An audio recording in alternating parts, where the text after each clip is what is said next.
Hello everyone, welcome to my YouTube channel, Shilpa Data Insights. Are you an aspiring data professional? It could be a data engineer, data scientist, data analyst, or business analyst. For any data professional, SQL is the heart of data. So you can say it's a bread and butter of any data professional. You really need to be an expert in SQL in order to communicate with the database. And SQL comprises almost 30-40% of any big data interviews. So if you really want to crack any interview in the big data or data engineer, make sure you learn SQL at its best. So if you are a beginner, you would be wondering how to start with SQL, what all topics to cover, and from where to learn.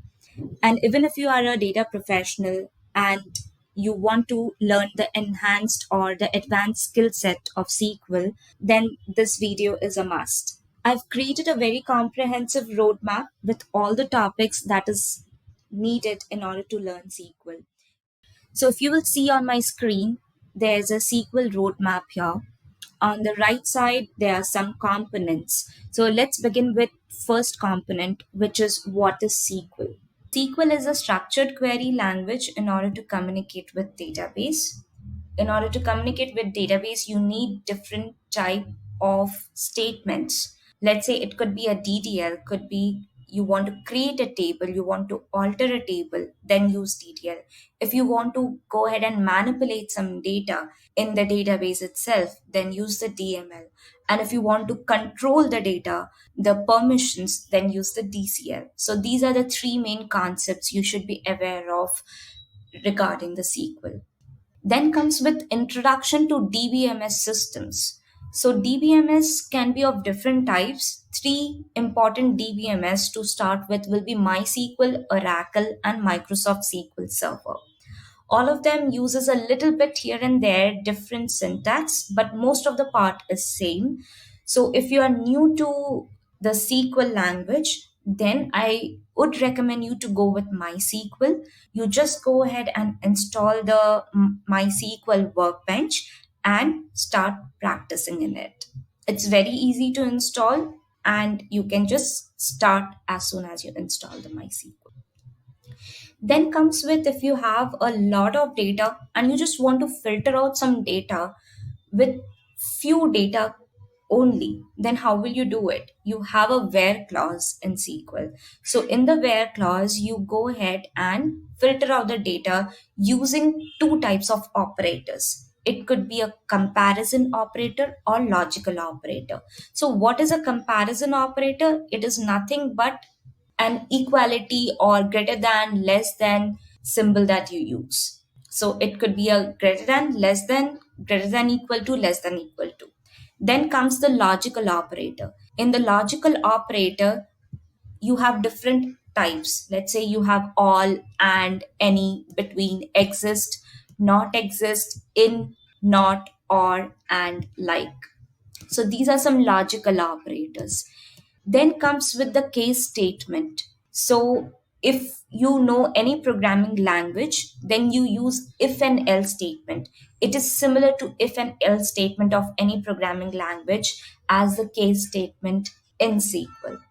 Then we have CTE. CTE is the common table expression, or it's commonly called as with class. Using that, you can filter out the data and do any type of manipulation and get the output of it. You can create like a temporary table and you can get the output of it. It is similar to that only. Then you see window function. It's super important if you are appearing for any interview. Make sure you learn this window function very thoroughly and accurately so that you can crack that interview. It is one of the major and most frequently asked questions. So in the window function, there are three types of window functions. One is aggregate window function, ranking window function, value window function. In the aggregate window function, it is the sum, max, min, average, and count. In the ranking window function, you get rank, dense rank, row number, and entile. Then comes the value window function, which has lag, lead, first value, and last value. So once you have finished the window function, you have null functions as well. So null functions is if you want to handle your null values, how will you do it? For that, there are many functions. These are the three major important functions. That is if null, is null, keys. Then comes with the function. So what is exactly a function? If you have given an input and you want an output in a specific way, you pass it through the function and it will convert that input to a specific output. So there are three types of functions that majorly used. One is aggregate, string, and date type. In aggregate functions, it could be sum, min, max, count, average. In the string functions, you can have any manipulation, let's say concatenation. So this is an example of string function. In date type function, if you want to convert one date type to another date type, then you use the date type function. Or if it is a Unix timestamp, how will you convert? Or if it's a timestamp and you want to get the date out of it, how will you get it? So these type of date type functions is also very important because we use these functions in everyday work. So make sure you have a very good hands on date type functions. Then comes with the joins.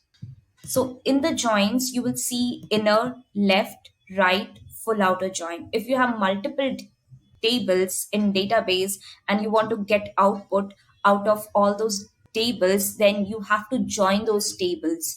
Then you use in any one of these as per the requirement or as per the use case of your project.